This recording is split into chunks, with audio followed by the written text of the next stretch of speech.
ইতিহাস কখনো কথা বলে, কখনো আবার নীরব নিস্তব্ধতায় দাঁড়িয়ে থেকে জানান দেয় তার অস্তিত্ব। সরস্বতী এই গ্রামটি একসময়ের বাংলার দ্বিতীয় রাজধানী ছিল।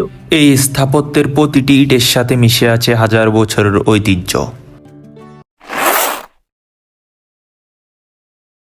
আসসালামু আলাইকুম, আমি হেভেনবাস থেকে নুননবী। আজকে আমরা এক্সপ্লোর করব সরস্বতী শাহী মসজিদ।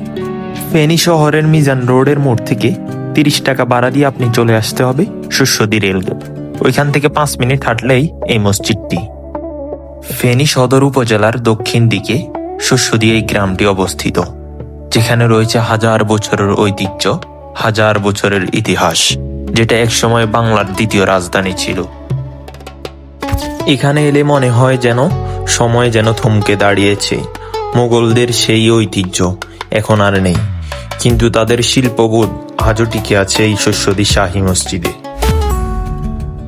আমরা এখন দাঁড়িয়ে আছি মোগল আমলে নির্মিত সেই প্রাচীন স্থাপনার সামনে, যেখানে আপনি দাঁড়ালে মনে হতে পারে আপনি এখন মোগল সাম্রাজ্যের কোনো একটি প্রাসাদে আছেন। এই মসজিদটির নির্মাণ সাল নিয়ে অনেক মতভেদ রয়েছে, তবে অধিকাংশ ঐতিহাসিকদের মতে এই মসজিদটি মোগল আমল অথবা তার থেকেও বেশি সময় আগে নির্মিত হয়েছে। স্থানীয় লোককথা অনুযায়ী সরস্বতী এক সময় ছিল 12 ভূঁইয়াদের বা স্থানীয় জমিদারদের শক্তিশালী ঘাঁটি। ধারণা করা হয় মোগল সুবেদার এই অঞ্চলে ইসলাম প্রচারের উদ্দেশ্যে এটিকে কেন্দ্র হিসেবে নির্মাণ করেন। এই মসজিদের মোটা দেয়ালের গাঁথনি দেখে আপনার মনে হতে পারে এটি ইদানিং কালের কোনো স্থাপনা। এটা সেই সময় যে নির্মিত হয়েছিল, এটা আজ পর্যন্ত কোনো সংস্কার কিংবা তেমন কোনো কিছুই করা হয়নি। এটা এভাবেই রয়ে গেছে আজ 400 বছর কিংবা 500 বছরের থেকেও বেশি। কালের বিবর্তনে মূল মসজিদের অনেক অংশই নষ্ট হয়ে গিয়েছিল। গত কয়েক দশকে স্থানীয়দের উদ্যোগে কয়েক দফায় সংস্কার কাজ চালানো হয়েছে।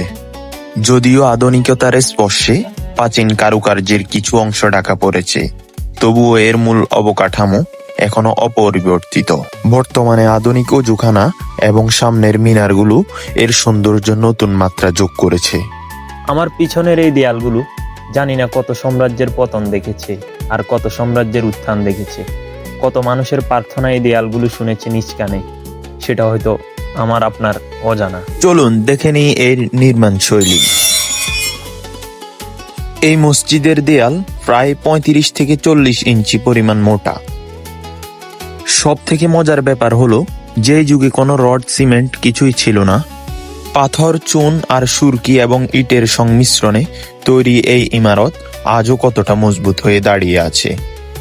এর ছাদে রয়েছে 3টি বড় গম্বুজ, যা মসজিদের ভিতরের তাপমাত্রা বাইরের তুলনায় 3-4 ডিগ্রি কমিয়ে রাখে। বর্তমানে আধুনিকতার ছোঁয়ায় মসজিদের ভিতরে অনেক কিছুই লাগানো হয়েছে, পাখা, লাইট এবং মাইক সহ আরো বিভিন্ন কিছু। ভিতরে খিলানগুলো এমনভাবে তৈরি যে সামনে ইমাম সাহেবের আওয়াজ খুব সহজেই পিছনের কাতার পর্যন্ত পৌঁছে যায়। এই মসজিদটির মজবুত দেয়াল এবং গাঁথনি দিয়ে আমাদেরকে এটা মনে করিয়ে দেয় যে এই মসজিদটি নিম্নে 400 বছর থেকেও বেশি পুরনো মসজিদ হবে। এই মসজিদটি 6 গম্বুজ বিশিষ্ট একটি আয়তাকার ইমারত। সুলতানি আমলের এই ঐতিহাসিক নিদর্শন দেখতে প্রতিদিন দূর দূরান্ত থেকে মানুষ ছুটে আসে এই মসজিদের কাছে। সরস্বতী এই গ্রামটি এক সময়ের বাংলার দ্বিতীয় রাজধানী ছিল। 1339 খ্রিস্টাব্দ থেকে 1349 খ্রিস্টাব্দ পর্যন্ত এই মসজিদটি নির্মাণ করা হয়। সে সময় থেকে আজ পর্যন্ত মসজিদটির বয়স ধারণা করা হয় প্রায় 700 বছর। সরস্বতী শাহী মসজিদ কেবল ইটের তৈরি একটি কাঠামো নয়, এটি আমাদের শেকড় এবং গর্বের প্রতীক। সঠিক রক্ষণাবেক্ষণ করা গেলে এই ইতিহাস টিকে থাকবে আরো কয়েকশো বছর। পরবর্তী প্রজন্মের কাছে এই ঐতিহ্য পৌঁছে দেওয়ার দায়িত্ব আমাদের। এই মসজিদটি আমাদেরকে মনে করিয়ে দেয় আমাদের পূর্বপুরুষদের কথা এবং আমাদের বীরত্বের ইতিহাস।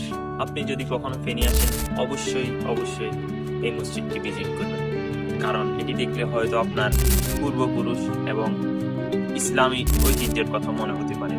আজকের মতো আসসালামু আলাইকুম।